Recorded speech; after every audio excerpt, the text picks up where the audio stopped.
Salut à tous et bienvenue sur Delevated. Après avoir fait un tour du côté des sports alternatifs dans la dernière vidéo, aujourd'hui je vous propose de nourrir votre esprit. L'art, ça fait partie de ces sujets qui divisent pas mal, parce que ça fait appel à notre sensibilité, autrement dit à notre capacité à réagir face à quelque chose. Donc la sensibilité, c'est quelque chose de personnel et d'individuel. Une œuvre peut toucher une personne et en laisser complètement indifférente une autre. Et ça, c'est juste du côté des spectateurs, mais les artistes aussi ont leur sensibilité. Ce qui nous offre donc une multitude de possibilités et donc de créations artistiques. Mais trêve de blabla, je sais que vous trépignez de voir des performances complètement barrées, alors c'est parti, c'est cadeau.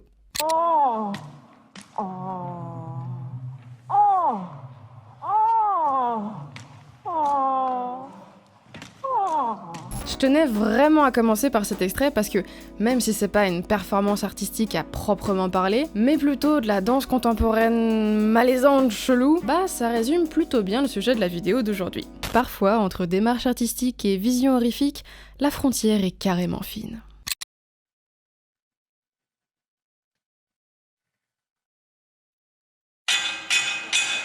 Vous avez remarqué, au début de la vidéo, on vous a mis un petit trigger warning parce qu'il y a des performances, notamment en fin de vidéo, qui sont assez extrêmes. Mais pour l'instant, on laisse les scalpels et les crochets de boucher de côté et on commence soft.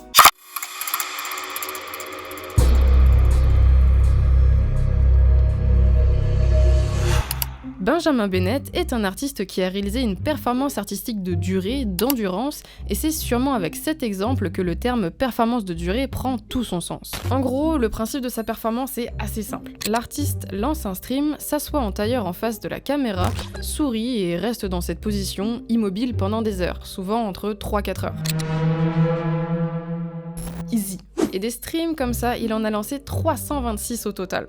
Aujourd'hui, toutes les vidéos sont regroupées dans une playlist sur sa chaîne YouTube. En sachant qu'il a publié sa première vidéo en 2014, avec un rythme d'environ une vidéo par semaine, le gars est super efficace quoi. Et déterminé. Faut se l'avouer.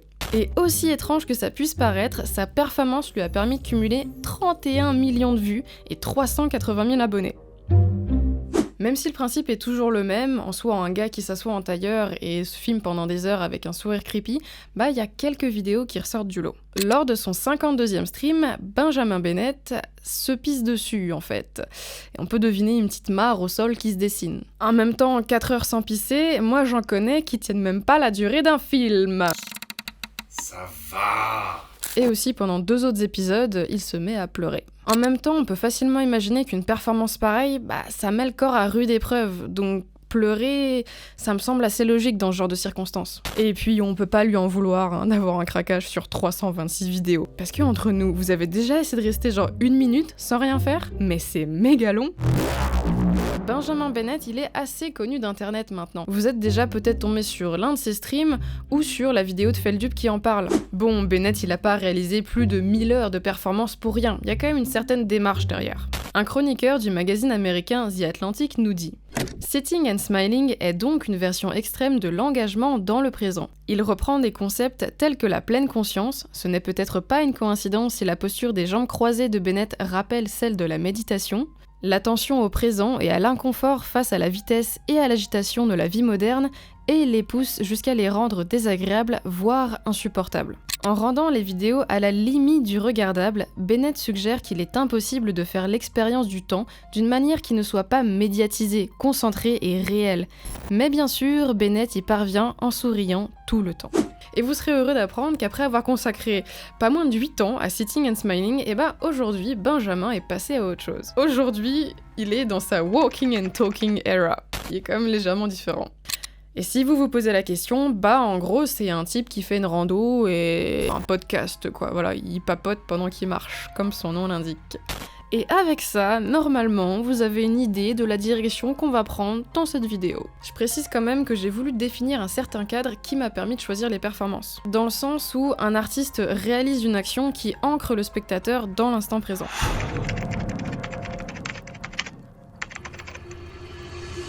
Donc j'ai pas inclus d'artistes comme des danseurs ou des acrobates qui certes réalisent des prouesses physiques, mais qui nécessitent un entraînement, un peu comme des sportifs de haut niveau. Si l'action peut être réitérée dans le cadre d'un spectacle, ça nous intéresse pas aujourd'hui.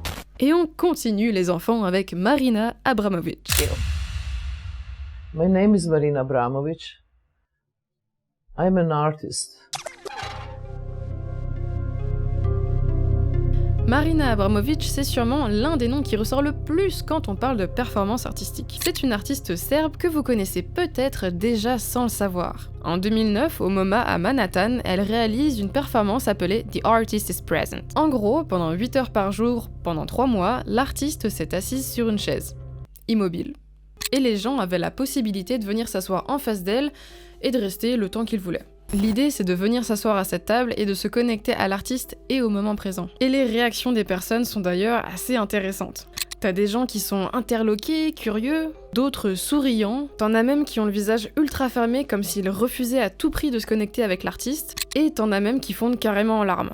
Par contre, en face, Marina Abramović, elle reste impassible, à l'exception d'une rencontre. Lors d'un passage, un homme s'assoit face à elle. À ce moment-là, elle a les yeux fermés, puis elle les ouvre et là, elle craque.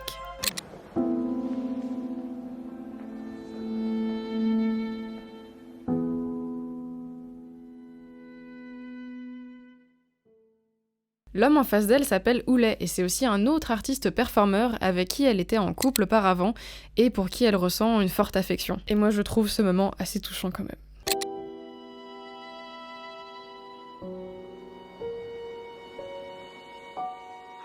Comme je vous disais, elle a réalisé pas mal d'autres performances, dont une dont je vous parlerai, mais un petit peu plus tard dans la vidéo. Et à ce stade, il y en a peut-être parmi vous qui se disent « Mais c'est pas de l'art s'il y a pas de type à poil !» Touché. Et on y arrive au bout de fesses, bande de voyeurs.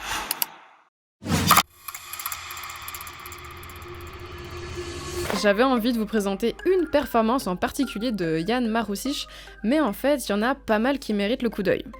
Toujours dans la thématique de l'immobilité, en 2009, il a réalisé une performance dans un musée où il est nu, coincé entre le mur et une plaque de verre.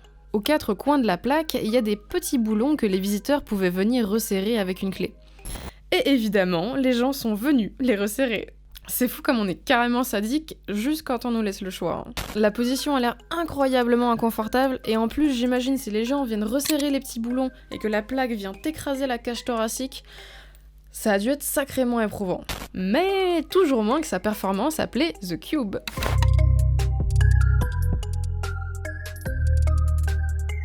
Dans sa performance The Cube, il est littéralement coincé en position assise dans un cube de glaise. Et des gens viennent avec des outils former le corps de l'artiste. Je trouve que l'atmosphère de la performance est super pesante. Surtout quand t'as le son de la perceuse qui vient se rajouter, j'ai carrément des flashs de massacre à la tronçonneuse là. Pour le coup, je sais pas si c'est des spectateurs ou d'autres artistes qui viennent sculpter le corps, mais honnêtement, moi je serais pas trop rassurée d'entendre quelqu'un avec une perceuse aussi proche de ma cuisse. Oh, il a même fait une performance avec des verres. Ça, on aime.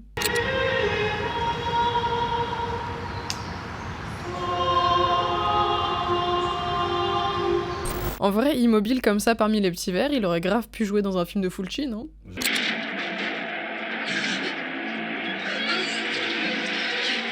Et ses performances avec la terre et le côté organique, ça me fait grave penser au travail de Olivier de Sagazan. J'avais ouvert ses stories et il s'est fait sauter sa chaîne YouTube, et somme de fou.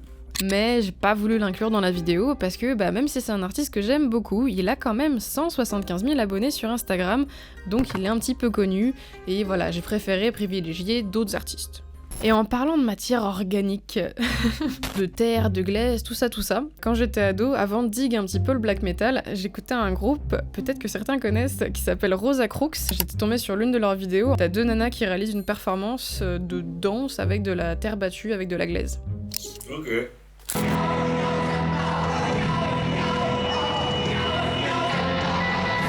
Bon, la terre c'est sympa, on laisse ça aux écolos. On va faire un petit tour du côté du plastique. Et si on mettait les gens sous vide ? Vraie question. Putain. Genre tu sais, comme des jolis petits jambons sous cellophane. Laurens Malstaff est un artiste belge qui performe régulièrement sa performance intitulée Shrink. Ou qu'il a fait performer à d'autres artistes à l'occasion de festivals culturels ou d'expositions. En gros, la personne qui se fait mettre sous vide, elle se glisse dans une sorte de popoche en plastique, elle choisit, et elle a intérêt à bien choisir, sa position pour les prochaines heures, et elle reste immobile pendant qu'on la met sous vide, qu'on enlève l'air en fait. Comme ça.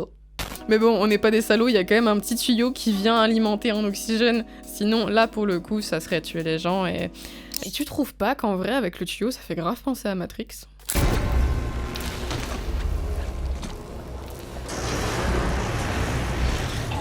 Tuyau, là, le côté machine organique. Et Matrix, en plus, c'est la transition parfaite pour passer de l'autre côté des performances.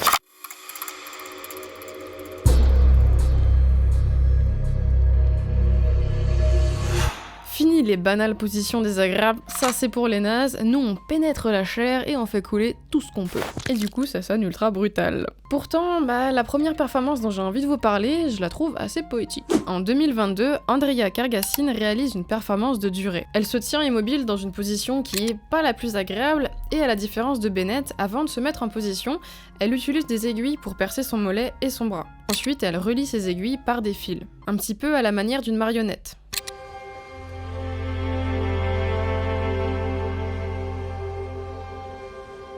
Je trouve ça assez cool d'inclure le piercing dans sa performance, et forcément ça me fait penser au play piercing, un univers que j'aime beaucoup. Rapidement, le play piercing, ça consiste à percer différentes parties du corps avec des aiguilles de différentes tailles, soit dans le but de tester ses limites et au passage de faire de jolies photos, mais ça peut aussi s'inscrire dans des pratiques BDSM. Dans tous les cas, contrairement au piercing à l'hélix ou au nez que vous pouvez vous faire genre chez Claire's dans des conditions immondes d'hygiène, ceux-là on les garde pas.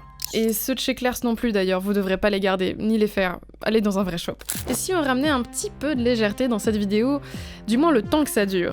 Millie Brown, et non, je vous vois venir, pas Millie Bobby Brown 11 dans Stranger Things, Millie Brown est une artiste qui est connue pour sa capacité à se faire vomir. Parce qu'elle vomit du soja coloré pour peindre des toiles.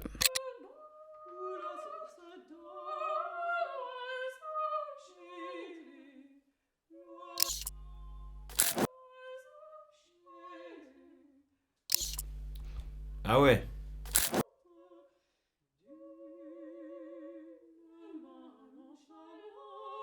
Ok. Mais ouais. Sympa. Sympa. Je sais pas. Et aussi étonnant que ça puisse être, ou pas du tout, l'artiste a été contacté par Lady Gaga pour lui vomir dessus pendant l'un de ses shows. Je vous laisse vous faire un avis par vous-même.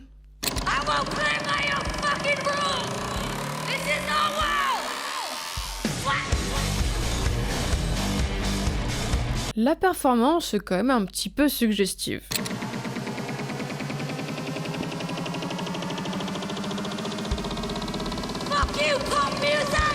Et même si j'aime bien Lady Gaga, je suis loin d'être une experte de sa musique, donc je suis allée jeter un œil à ce qu'elle pense de sa performance et ce qu'elle représente pour elle. À ses yeux, l'association de sa musique à l'art de Millie Brown, ça représente une sorte d'esprit créatif et rebelle. Comme ce qui est nécessaire, apparemment, pour faire de la pop. Ouais, perso, j'adhère pas trop à cette interprétation, aussi parce que la pop, c'est pas trop le genre de la maison. Par contre, je trouve l'intervention du journaliste qui l'interviewe super intéressante. It's funny how everybody interprets art differently. I thought it was your take on the regurgitation of the same similar sounds in pop music and how things in your mind needed to change to kind of evolve into a different... Dans le même genre, on a aussi Leonardo Granato.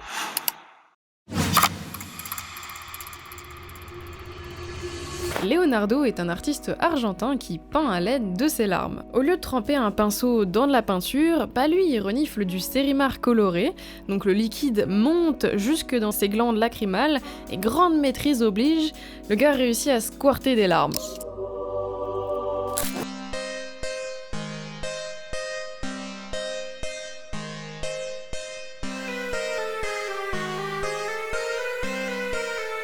Et il est même passé à incroyable talent, où il a réalisé une toile du coup en direct devant le jury, mais j'ai l'impression que le jury sait pas trop quoi en penser de ce qu'il vient de voir. Et à vrai dire, moi non plus.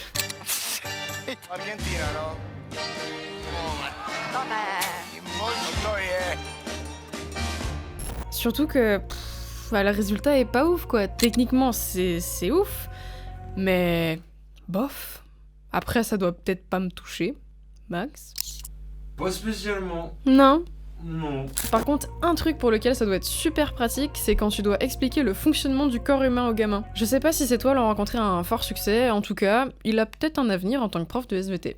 Allez, jamais 203, on finit sur la thématique des toiles blanches recouvertes de gerbes colorées avec l'artiste Milo Moiré.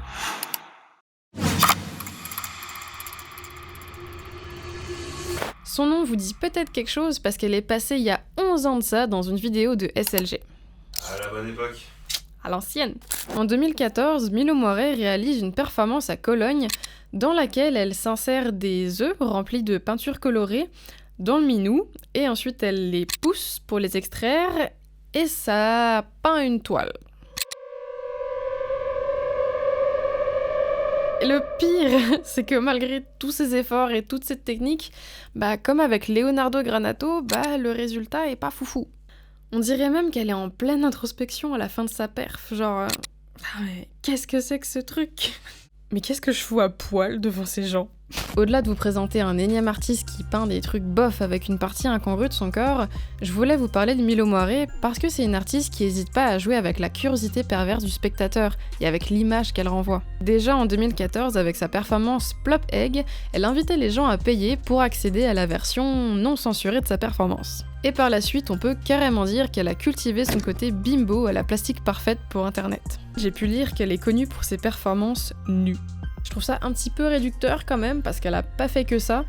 Mais bon, c'est peut-être pas une nouvelle que Internet est un petit peu macho et pervers. En tout cas, la nudité, ça attire, donc c'est plutôt malin de s'en servir pour faire passer son message. Et aussi pour en vivre sur YouTube et via des sites payants comme OF. Parce que soyons honnêtes, c'est difficile de vivre de son art. Bimbo d'apparence, certes, mais ça l'empêche pas d'avoir une tête bien pleine. Elle a quand même un master en psychologie et elle parle 6 langues.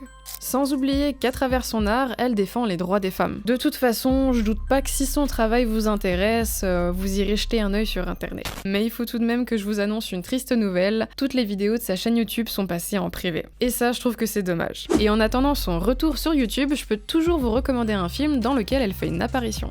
Ce film, c'est Mad ID, un film de Swissploitation dans lequel elle joue la servante de Miley, un méchant qui veut imposer sa dictature du fromage hyperprotéiné.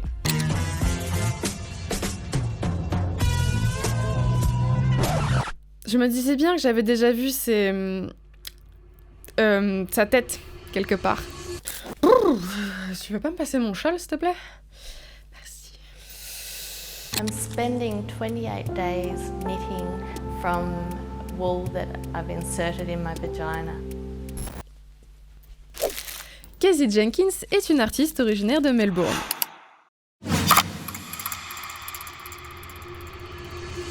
Il y a 10 ans, décidément je sais pas ce que les gens avaient avec 2014, elle a tricoté pendant une durée totale de 28 jours, à partir d'une pelote de laine blanche insérée dans le minou. Du coup, pendant 28 jours, elle a aussi tricoté pendant qu'elle avait ses règles.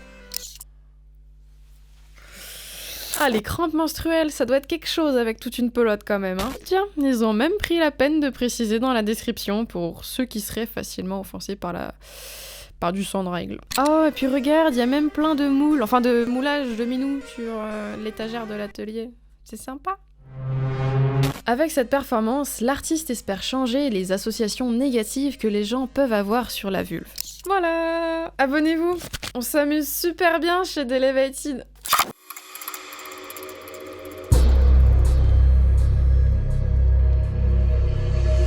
Difficile de parler de performance artistique sans parler de Orlan. Alors non, Orlan, c'est pas un petit oiseau, je crois que vous confondez avec une recette de Maïté. Je commence à le prendre et à lui sucer le derrière. Orlan, c'est une artiste française multimédia.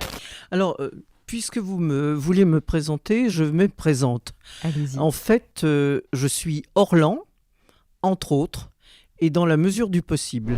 Elle utilise la sculpture, la photographie, la performance, la vidéo, les jeux vidéo, la réalité augmentée, l'intelligence artificielle et la robotique, ainsi que des techniques scientifiques et médicales telles que la chirurgie et la biotechnologie pour remettre en question les phénomènes sociaux modernes.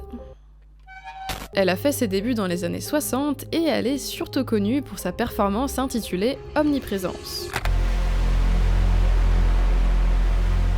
Avec cette perf, on est sur quelque chose d'assez nouveau. On dépasse les limites du corps, mais aussi les frontières. L'artiste subit une intervention de chirurgie esthétique diffusée en direct par satellite dans plusieurs musées à travers le monde, notamment au centre Georges Pompidou à Paris. Pendant l'opération, on lui place divers implants dans le visage afin de se rapprocher des idéaux de beauté de la Renaissance, et par la même occasion de critiquer un idéal de beauté inatteignable. Des implants dans le front à la place des sourcils pour ressembler à Mona Lisa, ou encore une prothèse de menton pour la Vénus de Botticelli, sans oublier les injections aux lèvres pour les rendre plus pulpeuses et ressembler à l'Europe de Gustave Moreau. Pour les curieux, la vidéo de sa 7e opération est disponible dans son entièreté sur YouTube. Mais je vous préviens, faut quand même avoir le cœur accroché. D'ailleurs, quand j'ai moi-même regardé la vidéo, j'ai eu du mal à savoir si elle avait subi une anesthésie. Et en fait, j'ai eu ma réponse. Toute l'opération a été réalisée sans anesthésie. En petit bonus, je voulais vous parler de sa performance intitulée Biopsie, réalisée en 2007, que je trouve pas mal intéressante. L'artiste est sur un lit, vêtu d'un tissu d'arlequin, et une chirurgienne spécialiste de grands brûlés lui prélève des cellules au niveau de l'aine. Pendant ce temps, elle lit Laïcité de Michel Serres, dans lequel l'auteur décrit l'arlequin, qui ayant progressivement enlevé toutes ses couches de vêtements patchwork durant un tour du monde, présente une peau elle aussi sous forme de patchwork. Et ensuite, ça devient un petit peu technique. Ces cellules ont été combinées avec celles d'autres souches humaines et animales dans une boîte de pétri et bioréacteur, permettant la culture in vitro de ces mêmes cellules. Orlan réalise cette performance avec Ian Hauser et un laboratoire qui permettait de maintenir les cellules en vie. Perso, même si c'est une performance un peu particulière parce qu'elle implique de la chirurgie et donc de blesser le corps d'une certaine manière, je trouve cette performance assez intéressante parce qu'elle questionne sur la fragilité de la vie. Quand on y pense, c'est pas con, hein. En tout cas, Orlan, c'est une artiste complète qui a fait énormément de choses et je vous invite évidemment à découvrir son travail. La performance suivante dont je voulais vous parler s'intitule I Miss You et a été réalisée entre 1995 et 2005 par l'artiste Franco B.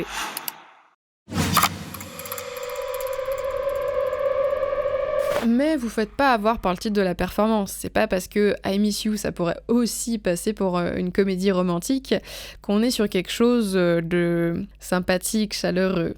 L'artiste est couvert de peinture blanche et il a les veines ouvertes. Il fait plusieurs allers-retours sur le podium, et au fur et à mesure des allers-retours, il y a de plus en plus de sang qui coule le long de son corps, sur ses cuisses, et aussi par terre. Pour lui permettre d'avoir ce flot continu de sang, on place 2 cathéters, un dans chaque bras. Évidemment, il est toujours accompagné d'un médecin pour s'assurer que tout se passe bien. Je sais que cette performance, elle parlera pas à tout le monde, comme à mon avis, pas mal d'autres dans la vidéo. Mais perso, j'aime beaucoup. J'aime beaucoup l'image que crée l'artiste, qui est blanche, froide, aseptisée, presque futuriste. Et le fait qu'il utilise son sang qui nous ramène à une sorte de réalité charnelle. Ce qui établit un super contraste entre ce côté futuriste et aseptisé et ce sang qu'on voit couler. Ça met le spectateur dans une position étrange de fascination et d'inaction face à l'artiste qu'on peut facilement imaginer être en souffrance ou en danger comme il saigne. Franco B dit de ses performances qu'elles représentent son corps dans son état le plus charnel, le plus sanglant, le plus extrême.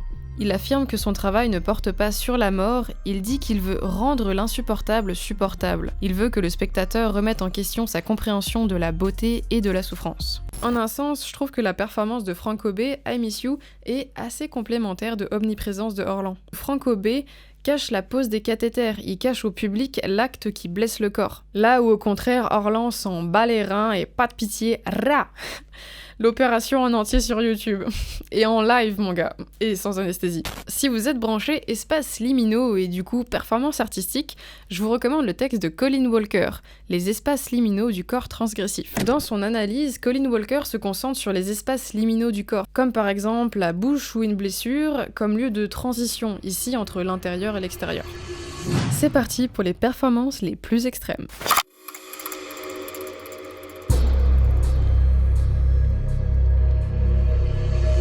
Est-ce que vous vous souvenez de ça ?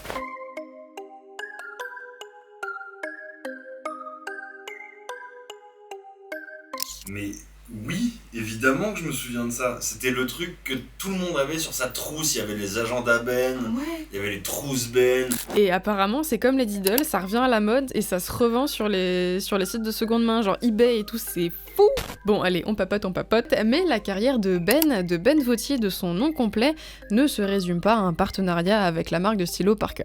C'était aussi un gars un peu foufou. Comme en témoigne sa performance La Hache de 1964. Dans La vie ne s'arrête jamais, 50 ans de performance de Ben, l'artiste écrit « Je m'étais mis un sac de papier sur la tête de sorte que je ne pouvais rien voir, Puis je suis descendue dans le public en faisant tournoyer la hache autour de ma tête. Il paraît que j'ai failli tuer 2 personnes pétrifiées sur leur chaise qui n'ont pas voulu se lever. Max? Dinguerie, quoi. Ça me fait penser à ce jeu. Là, l'image qui me vient, c'est le jeu Splatterhouse sur Mega Drive. Ben, c'est un artiste qui a un univers bien particulier. Il a réalisé beaucoup de performances, notamment au début de sa carrière, et avec le temps, il a même réussi à s'adapter aux nouvelles technologies, comme nous le prouve son site. Je vous rappelle que le gars est né en 1935. Il y a vraiment de quoi se perdre pendant des heures en fouillant dans les coins et ratacoins du site, même si certains endroits resteront bloqués à jamais. Malheureusement, l'artiste s'est donné la mort en juin 2024, quelques heures après le décès de son épouse Annie, avec qui il était marié depuis 60 ans. Après cette nouvelle un peu triste et quand même touchante, je vous propose de finir cette partie sur Ben avec mon coup de cœur. C'est sa performance réalisée en 1963 qui s'intitule « Signer les tableaux des autres ».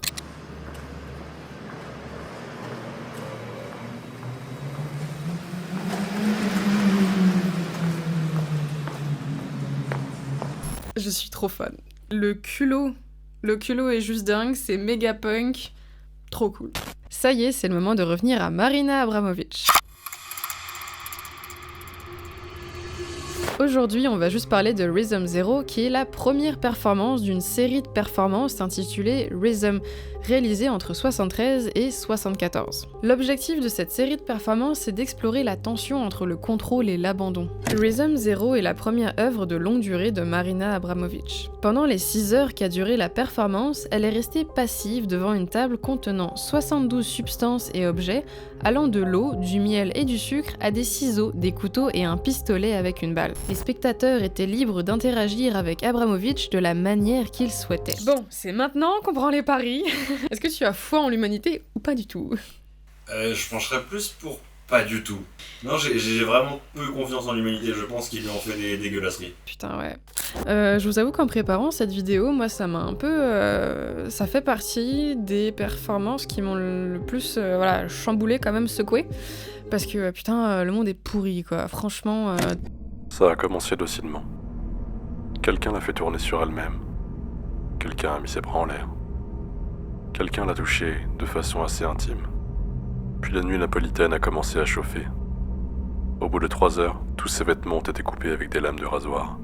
1 heure plus tard, les mêmes lames ont commencé à explorer sa peau. Sa gorge a été tranchée pour que quelqu'un puisse sucer son sang. Diverses agressions sexuelles ont été commises sur son corps.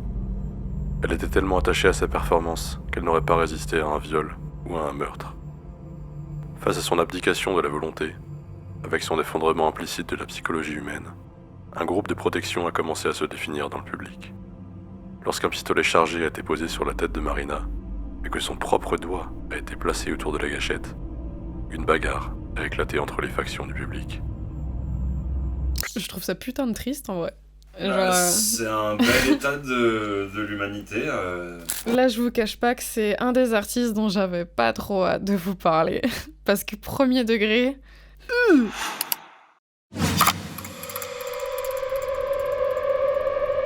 Stellark est un artiste, mais aussi un chercheur, dont les œuvres explorent l'idée d'extension des capacités du corps humain. Selon lui, le corps humain est obsolète et c'est pour ça qu'il faut chercher à l'améliorer. Bon, voilà pour le blabla. Juste avant que je vous parle d'une de ses performances, est-ce que vous connaissez cet épisode-là de South Park? Quelqu'un au loin comprend mon désespoir. En vrai, on est vraiment pas loin. Stellark est un artiste qui s'est fait greffer une oreille faite à partir de cellules dans le bras gauche. Et il a fallu au total 2 opérations pour que Stellark ait sa petite oreille là sur le bras. Je vous passe les détails, si vous êtes curieux, il y a tous les détails de l'intervention sur son site Bon App. Moi j'irai pas, c'est bon, j'ai donné là pour préparer la vidéo. Et l'idée bien sûr c'est d'avoir une oreille fonctionnelle sur le bras, c'est pas juste pour faire joli, c'est pas juste un caprice esthétique. De toute façon, c'est pas la peine d'en faire des caisses parce que les Simpsons l'ont déjà fait. Oh, il y a des effets secondaires des fois. C'est des oreilles. Pas si fort. Pour finir cette vidéo en beauté, on va pas ajouter des parties à notre corps, on va en enlever, parce que less is more. Mao Sugiyama est un artiste japonais. Il se considère comme asexué et pour raise awareness, attirer l'attention sur les minorités sexuelles, les travestis, les gens asexués, il a décidé de subir une ablation totale de l'appareil génital en mars 2012. En gros, le type est reparti de l'hôpital avec son petit doggy bag, avec ses ex partis à l'intérieur de la popoche.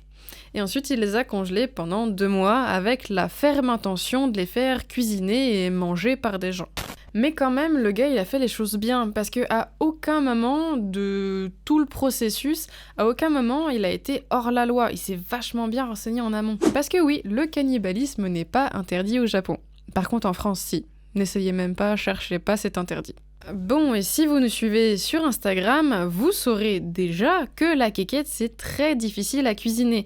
Et fort heureusement pour lui, notre ami Mao Sugiyama s'est fait accompagner d'un chef. C'est un chef, en fait, qui a cuisiné ses parties, accompagné de champignons et de persil. Une véritable poêlée forestière pour une quéquette. Et maintenant, la question qui tue. Combien est-ce que tu serais prêt à payer pour déguster un bout de quéquette cuisiné par un chef ? Eh ben, chaque invité, chaque fin gourmet a déboursé aux alentours de 200 € pour manger ça. Merci beaucoup d'avoir regardé cette vidéo. Force à ceux qui sont encore là. J'ai adoré préparer ce sujet, il y a plein de choses à dire, à rechercher, et il y a largement de quoi faire pour une partie 2. Alors surtout, n'hésitez pas à nous dire en commentaire si ça vous intéresserait. Abonnez-vous pour ne pas louper la suite, et on se dit à bientôt. Bisous.